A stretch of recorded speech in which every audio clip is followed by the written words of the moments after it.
क्या आपने कभी महसूस किया है कि ये दुनिया बहुत तेज, बहुत ज़्यादा रोशन और बहुत ज़्यादा सख्त है?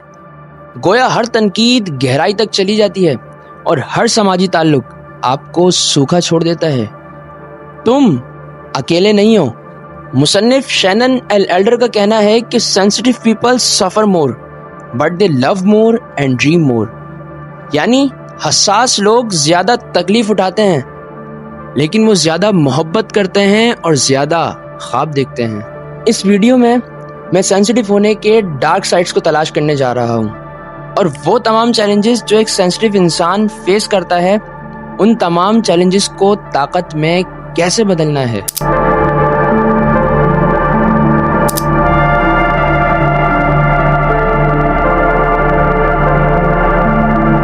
When I was growing तो मैं अक्सर छोटी छोटी चीज़ों से परेशान हो जाता था। एक ऊंची आवाज़, एक तनकीदी तबसरा या यहाँ तक कि एक भीड़ भरा कमरा भी मुझे बहुत ज़्यादा डिप्रेस कर दिया करता था। मैं सोचता था कि मेरे साथ कुछ अजीब है। मुझे अपना आप गलत लगने लगा क्योंकि मैं दूसरों के मुकाबले में चीज़ों को बहुत ज़्यादा गहराई से महसूस करता था। वक्त गुजरने के साथ साथ मैंने महसूस किया कि हसास होना एक बहुत बड़ा चैलेंज भी है और एक बहुत बड़ा तोहफा भी है।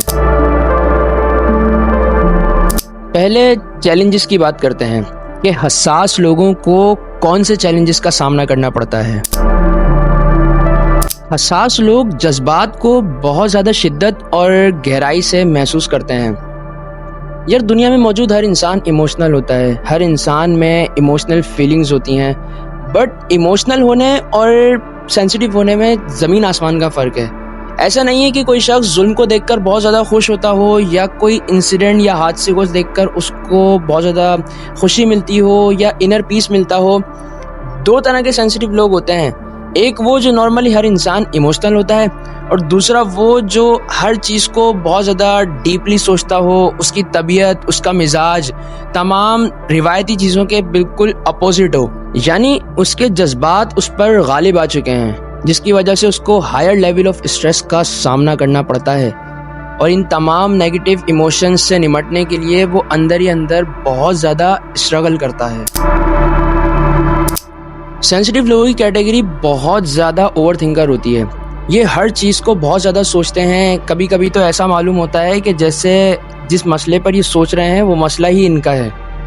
They love to research but if they are searching about something, so ये उस चीज़ को बहुत ज़्यादा अपने ऊपर सवार कर लेते हैं, अपना सर दर्द बना लेते हैं उस चीज़ को। अगर वो चीज़ ट्रॉमाटाइजिंग है तो उस चीज़ को सोचते रहेंगे, माइंड में ओपिनियंस देते रहेंगे, अजम्पशंस बनाते रहेंगे। अगर किसी मसले पर कोई बात पढ़ ली या कोई रिसर्च कर ली तो उस पर ओवर थिंक करते रहेंगे जैसे एक्चुअल में वो मसला ही इनका है।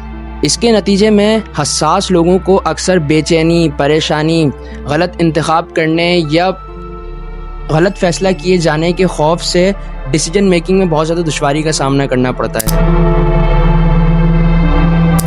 बात अगर तनकीदों की जाए तो तनकीद अगर तनकीद बराए इस्लाह है फिर तो दुरुस्त है, मगर जब बात तनकीद बराए तनकीद तक आ जाती है तो किसी भी नॉर्मल इंसान की दिल आज़ारी कर सकती है। और हसास लोग तो इस चीज़ को बहुत ज़्यादा पर्सनली ले लेते हैं। वजह सबसे बड़ी यही है कि ये वो ज़माना ही नहीं कि जहाँ लोग तनकीद बराए इस्लाह करना जानते हों।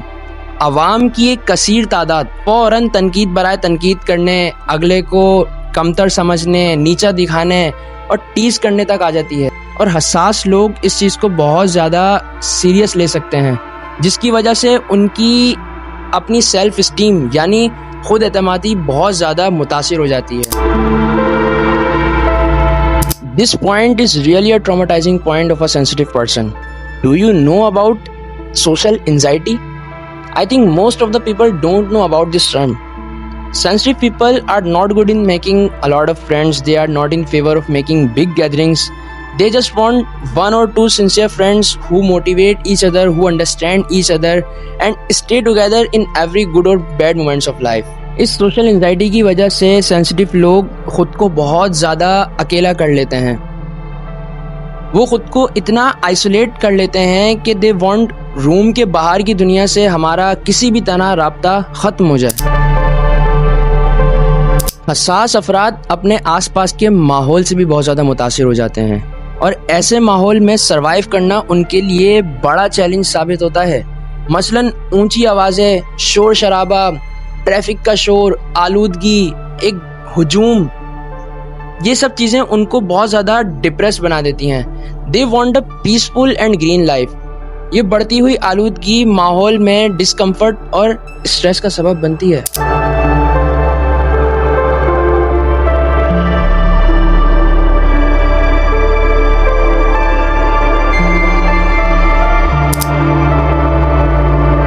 सो नाउ अब बात करते हैं कि what are the gifts of sensitivity.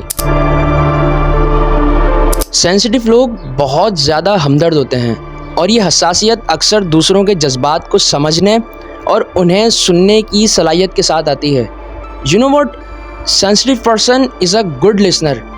यही तो मसला है कि सेंसिटिव लोग सबको सुनते हैं मगर इन्हें कोई सुनने और समझने वाला नहीं है। ये लोग जिसको भी अपना मान लें उसके साथ सिंसियर हो जाते हैं।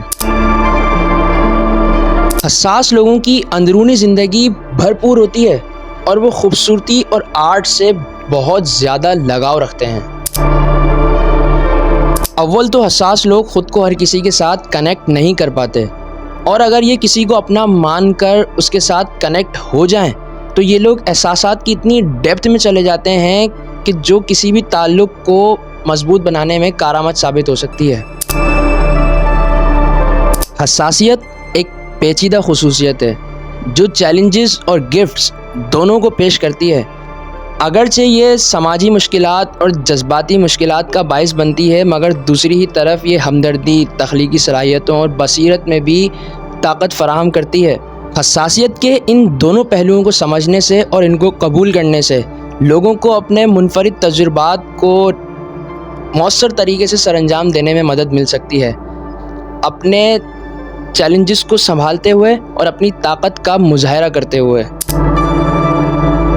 आखिर में एक छोटा सा मैसेज देना चाहूँगा कि एक दूसरे को सुनने वाले बनें, अपने आसपास लोगों की खबरगिरी करें, उनको सुनें। अगर सामने वाला आपको कुछ नहीं बता रहा तो लिहाजा आप ख़ुद पूछने की कोशिश कर लें, आप ख़ुद पूछने की ज़हमत कर लें, वरना ये ज़हनी तनाव, डिप्रेशन ना जाने अंदर ही अंदर कितनी ज़िंदगियाँ निकल जाएगा।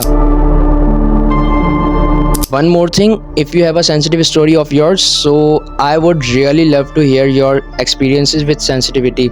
How do you manage the challenges that come with being sensitive? So share your thoughts in the comments below. Goodbye.